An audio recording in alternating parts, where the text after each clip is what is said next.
So hello everyone, welcome to this new video. So आज हम लोग बात करने वाले people who are seriously targeting CAT 2025 exam. तो उनको पता होना चाहिए कि जो जितने भी टॉप आईएम्स हैं उनका कब फॉर्म्स आउट होता है और किस आईएम्स का आपको फॉर्म नहीं भरना रहता है और कौन सा ऐप का आपको फॉर्म भरना रहता है, वो सब सारा आज हम लोग इस वीडियो में कवर करेंगे। क्योंकि ये वीडियो आपके लिए काफ़ी इंपॉर्टेंट होने वाला है, क्योंकि कई बार ऐसा होता है कि आप लोग कैट का फॉर्म तो भर देते हो, बट जो इंपॉर्टेंट कॉलेजेस रहती है, जो इंपॉर्टेंट आईएम्स रहती है, उसकी आप फॉर्म जो सेपरेटली वो फिल करना भूल जाते हो। क्योंकि आपको लगता है कि अगर आप कैट का फॉर्म भर देते हो तो उसके साथ साथ आप बाकी जितने भी आईएम्स है उस सभी का फॉर्म भरते हो, बट ऐसा नहीं होता है। लास्ट डेट भी कई बार ऐसा हुआ है, जो बहुत लोग फॉर्म भरना मतलब मिस कर देते हैं और उनको जब मेल भी आता है तो उनको पता नहीं रहता है कि हाँ मैंने ये भी भरा था, मैंने मिस कर दिया। तो बहुत सारे से कन्फ्यूज़न होता है। लास्ट ईयर आईएम रायपुर ने भी कई सारे चेंजेस किए थे, तो हम लोग जो भी आईएम चेंजेस हुआ है लास्ट ईयर भी, तो उसे सारा कवर करेंगे। और अगर आप लोग पहली बार चैनल पर हो, सब्सक्राइब कर लेना। तो चलो हम लोग एक बार ओवरव्यू करते जितने भी आईएम्स का है। तो अगर हम लोग सबसे पहले बात करें तो सबसे पहले लिस्ट में आता है ब्लैकी, ठीक है, जिसमें आता है बैंगलोर आ जाता है, अहमदाबाद आ जाता है, लखनऊ आ जाता है, कोझीकोड आ जाता है, इंदौर आ जाता है। तो ये सब जो आपको आते हैं, कलकत्ता का जो कैंपस है, ठीक है, आईएम कलकत्ता, वो भी इसमें ब्लैकी में आता है यहाँ पे। तो इसमें 6 आईएम्स का है। इसमें आपको कोई भी फीस आपको पे करने की ज़रूरत नहीं है। आप जब कैट का फॉर्म भरते हो तो आपको ये जितने भी ब्लैकी के जितने भी है कॉलेजेस, ये जितने भी यहाँ पे 6 आईएम्स है, उस सभी में आपका फॉर्म वो खुद चला जाता है जब आप कैट का फॉर्म यहाँ पे भरते हो। तो उसके बाद जो आपका एक आता है जो 2-3 साल पहले ही आया, आईएम बॉम्बे, जो नीटी मुंबई हुआ करता था। तो अगर हम लोग इसकी बात करें तो इसका आपको एक सेपरेट फॉर्म भरना पड़ता है आईएम मुंबई का। बट लास्ट ईयर ऐसा सुनने में आया था कि जो आईएम बॉम्बे में अगर आप फॉर्म, बहुत स्टूडेंट ने अप्लाई भी किया था, बट उनकी फ़ीस जो है वो रिफ़ंड कर दी गई थी, जैसा उन्होंने डायरेक्टर साहब ने बताया था लास्ट ईयर, ठीक है। और इसके बाद अगर हम लोग बात करें जो आपका तीसरा जो होता है आपका कैप प्रोसेस, ठीक है। कैप प्रोसेस बहुत इंपॉर्टेंट है, ठीक है। कैप में क्या क्या होता है, देखो कैप आप समझोगे कि बहुत सारे एग्जाम में आपको कैप प्रोसेस दिखता है, एमबीए सीईटी में भी कैप प्रोसेस होता है, बट आईएम्स का कैप प्रोसेस अलग होता है, ठीक है। यहाँ पे आपको जीडी पे ये सब सारा होता है। तो इसमें अगर हम लोग बात करें कॉमन एडमिशन अगर प्रोसेस की बात करें, इसमें आपको 8 आईएम्स आते हैं, ठीक है। टोटल 8 आईएम्स यहाँ पे मिलते हैं, जिसमें सबसे पहले बात करें आईएम उदयपुर हो जाता है, आईएम त्रिची हो जाता है, आईएम रांची हो जाता है, IIM Raipur, IIM Jammu, IIM Kashipur, IIM Sirmaur और आईएम बोधगया। तो ये टोटल आपको 8 आईएम्स यहाँ पे आपको कैप प्रोसेस में पार्ट करता है। अब जैसे कि अगर हम लोग बात करें, आईएम उदयपुर काफ़ी अच्छा कर रहा है, ठीक है। बीसीजी बेनिया सब कमिंग ऑन द कैंपस, और त्रिची भी काफ़ी अच्छा कर रहा है, रांची काफ़ी ओल्ड आईएम है, ठीक है। और अगर हम लोग बात करें काशीपुर में बिजनेस एनालिटिक्स के लिए काफ़ी अच्छा ग्रो कर रहा है, ठीक है। बाकी सिरमौर, बोधगया ये सब भी काफ़ी ज़्यादा भी ग्रो कर रहे हैं, ठीक है। और ये सब के लिए भी आपको कोई भी फ़ीस पे करने की ज़रूरत नहीं है। जब आप कैट के लिए अप्लाई करते हो तो आप कैप प्रोसेस के लिए भी यहाँ पे आप डायरेक्टली एलिजिबल हो जाते हो, जब आप कट ऑफ ये सब मीट करते हो तो, ठीक है।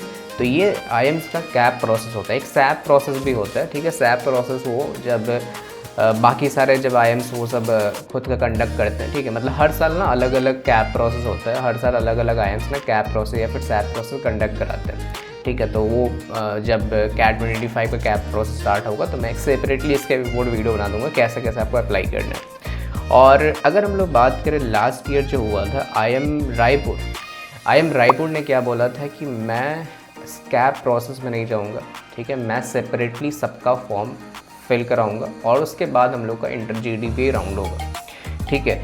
और आईएम रायपुर के साथ साथ, ठीक है, वाइजैक, ठीक है, विशाखापट्टनम, अमृतसर, ठीक है, आईएम अमृतसर, आईएम रायपुर मैंने बता दिया, आईएम रोहतक, ठीक है।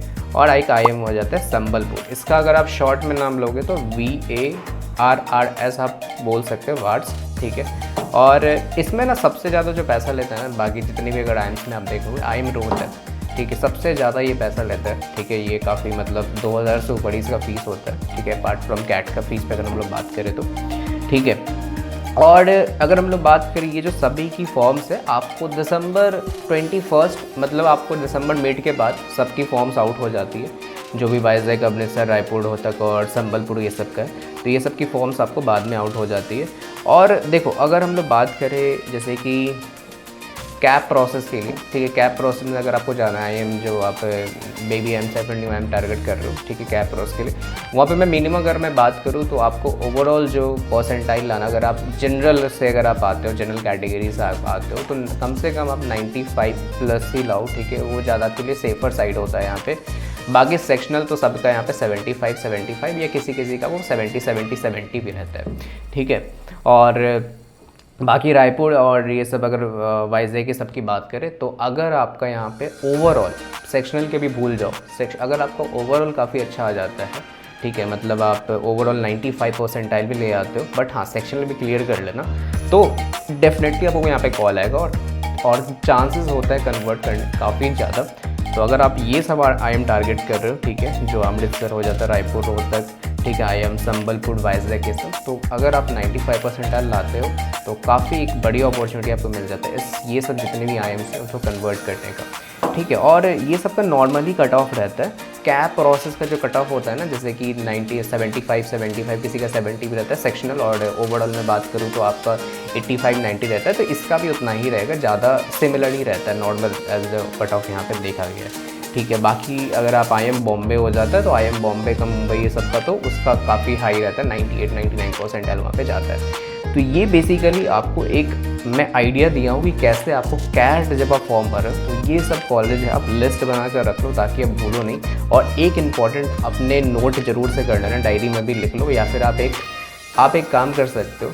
कई बार क्या होता है कि जब फॉर्म भरते हो, मेल अपना एक सेपरेट रखा करो किसी भी सिलेक्शन प्रोसेस का। जब आप जितने भी आप कॉलेज के फॉर्म भरो, IIMs नॉन IIMs का, तो वहाँ पे ना कई बार आपका जो मेल हो जाता है वो स्पैम में चला जाता है। कई बार आपको शॉर्टलिस्ट का नोटिस भी आता है कि हाँ आपका स्टेज 1 के लिए आपको कॉल आया, तो वो स्टेज 1 का पता ही नहीं चलता है कि लोगों को मुझे इसका भी कॉल आया, ये IIMs का भी कॉल आया। तो कई बार प्रॉब्लम्स हो जाती है, तो आप एक अपना या तो स्पैम से हटा दो, अपना वहाँ पे एक चेक आता है तो वहाँ पे स्पैम से हटा दो वो वाला, ठीक है। या फिर एक आप नया एक ईमेल बना लो, ये काफ़ी इंपॉर्टेंट होता है। जब स्टेज 1 का कॉल आता है, जब आपका जनवरी ये समय कॉल आता है, तो अभी से आप एक न्यू ईमेल ID बना लो ताकि आप लोग के लिए काफ़ी एक उतना बर्डन ना आ पाए, क्योंकि बहुत सारा मेल एक बार में अगर आप देखोगे तो कहाँ चल जाता है पता नहीं चलता है, ठीक है। तो बहुत लोगों का ही छूट भी जाता है, ठीक है।